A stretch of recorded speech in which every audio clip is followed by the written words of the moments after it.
Do you sometimes feel like life is speaking to you in a hidden language and you don't really understand it?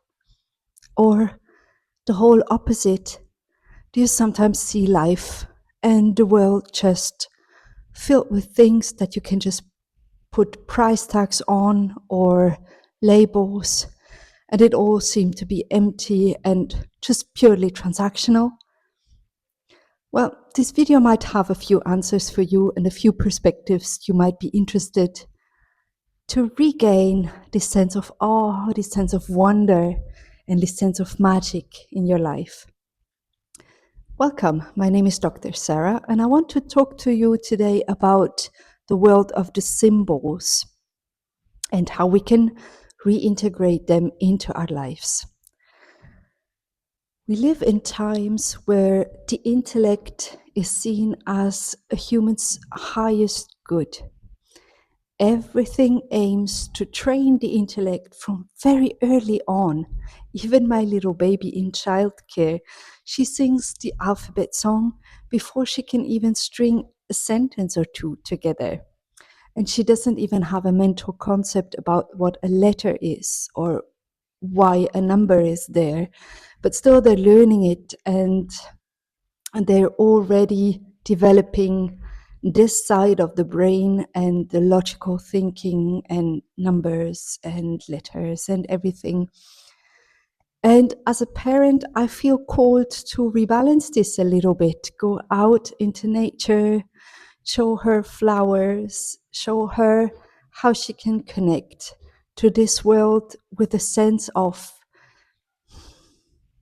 wonder, with a sense of loving the place you were born in first before you can allow the intellect to kick in and to understand better and get mental concepts around it, also to be able to do changes and make informed decisions. So the intellect is an absolutely fantastic, great gift that we have. I just perceive these times now as very imbalanced, and the intellect is high on the list, while things like intuition or emotional balance are a little bit, frankly, out of the window. But it is coming back. You are here watching this video, and you are the best proof of people are interested. People are tired of only seeing the world in a transactional way, or everything with a price tag on, with numbers, shapes, and clear labels on them. So today I want to speak about the symbols and how symbols can bridge and help us connect with our intuition again, help us connect, frankly, with the spiritual side of us, because we are human in a body with a well-functioning intellect and brain, but we are also spirit, ever curious to what is out there, which experiences are there to be discovered. And later on, lastly, in this video, I also want to share with you how you can use symbols to rebalance, maybe even heal a past situation. But let's look into symbols. What do I mean with symbols? There are the obvious symbols like geometrical shapes. But what I mean now is really the frequency of every physical form. Everything out there in the world can speak to you in a symbolic way. And my invitation today is to allow ourselves back to tune into this symbolic way of life and seeing the world.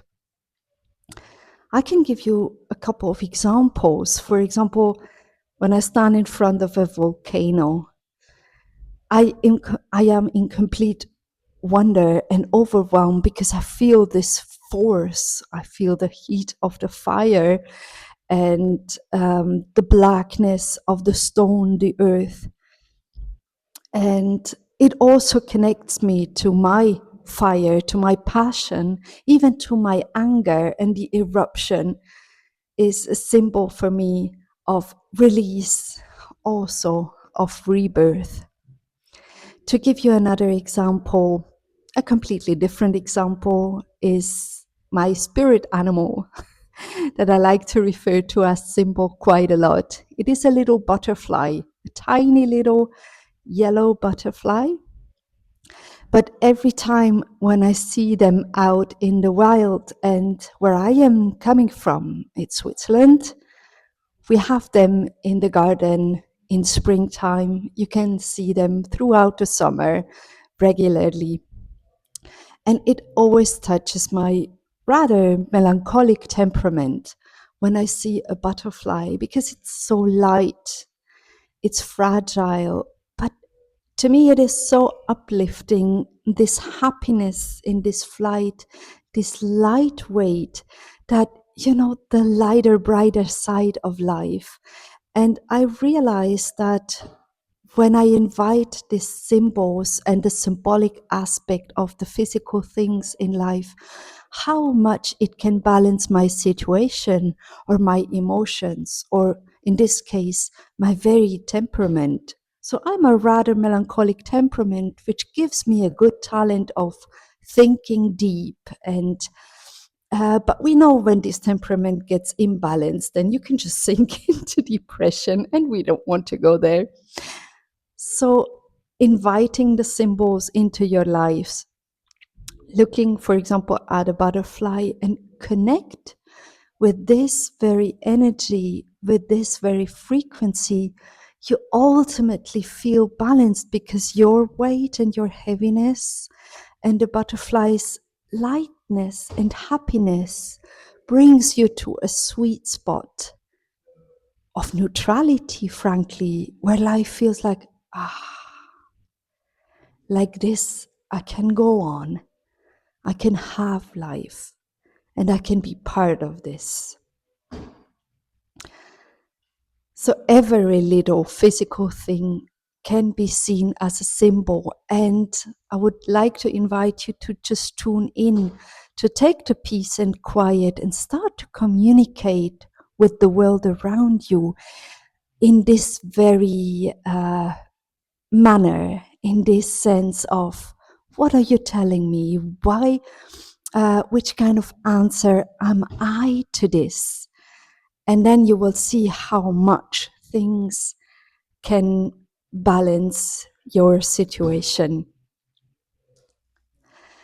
What also comes to mind is the success that Marie Kondo had. So a few of you might remember this Japanese lady. I do apologize because I never looked into her work and biography very deeply, but I know that she's very much into cleaning out your space and have your space clean, simple, and surrounded with the things you love. And this massive success she had tells me that she understood that everything, in a way, is alive and speaks to you. And the things you surround yourself with are equally vibrating in their own, very own frequency. And you can tune into, and everybody is sensitive enough to instantly know if this very particular thing is giving you an energy because it brings you joy, or if this particular thing takes energy away from you because you actually really don't like it. It clutters your home and it fills your space. It just sits there, and with you not even liking it, it kind of, on a subtle way, takes part of your energy away. So this is how I explain the big success of the whole Marie Kondo movement, because everything has a frequency and everything speaks to you in this energetic way. And when you look at a thing and you instantly like it, then you know that it uplifts you. And when you look at a thing and you instantly dislike it, then it's probably best if you two are not really roommates and you might consider giving it away.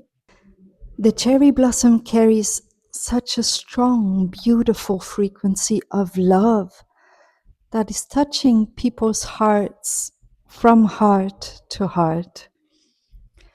I can clearly see that some people, when you cannot have love at the moment because you might be too hurt or you're just at a very different frequency, you just dismiss it as being too kitsch or being too sticky, syrupy.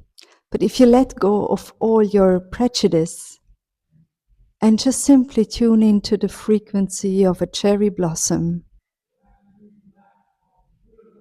you can feel this softness and you can feel this beauty, how it touches your heart and speaks to you.